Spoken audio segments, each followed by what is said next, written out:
Sastra channel நேயர்களுக்கு நமஸ்காரம். நாம இன்னைக்கு என்ன பார்க்க போறோம்னா, நீதி சாஸ்திரத்துல இருந்து ஒரு அழகான நீதி ஸ்லோகம் தான் பார்க்க போறோம்.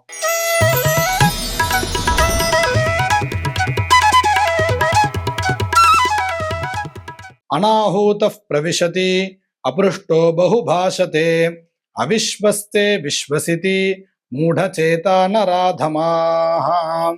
இந்த நீதி ஸ்லோகத்துல இவ என்ன சொல்றான்னா, 3 விஷயங்கள் பண்ணக்கூடாது, அப்படி பண்ணா அவ மூடர்கள் அப்படின்னு கருதப்படுவா அப்படின்றத இந்த நீதி ஸ்லோகத்துல அவ சொல்றா. என்னென்னு பார்த்தா, அநாஹூத பிரவிஷதி, அழைப்பு இல்லாம ஒருத்தவாளுடைய ஆத்துக்கோ இல்ல அவளுடைய ஒரு ஃபங்க்ஷனுக்கோ எதுக்கும் நம்ம போகக்கூடாது, அழைப்பில்லாத இடத்துக்கு போகக்கூடாது அப்படின்னு சொல்றா.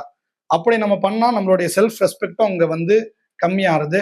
அதே டைம்ல அவளுக்கு அங்க என்ன கஷ்டம் தெரியாது, ஏன் நம்மளை கூப்பிடலன்னு நம்மளுக்கு தெரியாது, அவளையும் சிரமப்படுத்துற மாதிரி ஒரு சூழ்நிலை ஏற்படும்.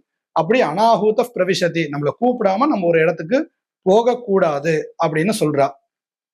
அப்ருஷ்டோ பகுபாஷதே, நம்மள்ட்ட ஒரு சஜஷனோ ஒரு கேள்வியோ கேட்காம அவள்கிட்ட நம்ம ஒரு பதில சொல்லக்கூடாது அப்படின்னு சொல்றா. அவிஸ்வஸ்தே விஸ்வசிதி, விஸ்வாசம் இல்லாத வாழ்கிட்ட விஸ்வாசத்தை காமிக்கூடாது. நம்ம மேல ஒரு அபிப்பிராயம் இல்ல, நம்மளை பிடிக்கல அப்படின்னா அவளுக்கு நம்ம விசுவாசமா இருக்கிறதுல பிரயோஜனம் இல்லை அப்படின்னு சொல்றா.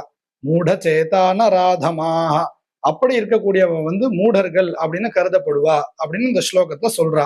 உதாரணத்துக்கு பார்த்தோம்னா, மகாபாரதத்துல பீஷ்மரோ துரோணரோ கர்ணனோ இவெல்லாம் விசுவாசம் இல்லாத பக்கத்துக்கு விசுவாசத்தை காமிச்சுட்டு இருந்தா. துரியோதனனுக்கு அவ மேல ஒரு அபிப்பிராயமோ பாசமோ எந்த ஒரு விசுவாசமும் கிடையாது. இருந்தாலும் இவெல்லாம் அவளுடைய பிரதிஜைக்காக அவளுடைய ஒரு சபதத்துக்காக வேண்டி அவனுக்கு விசுவாசத்தை காமிச்சுட்டு இருந்தா.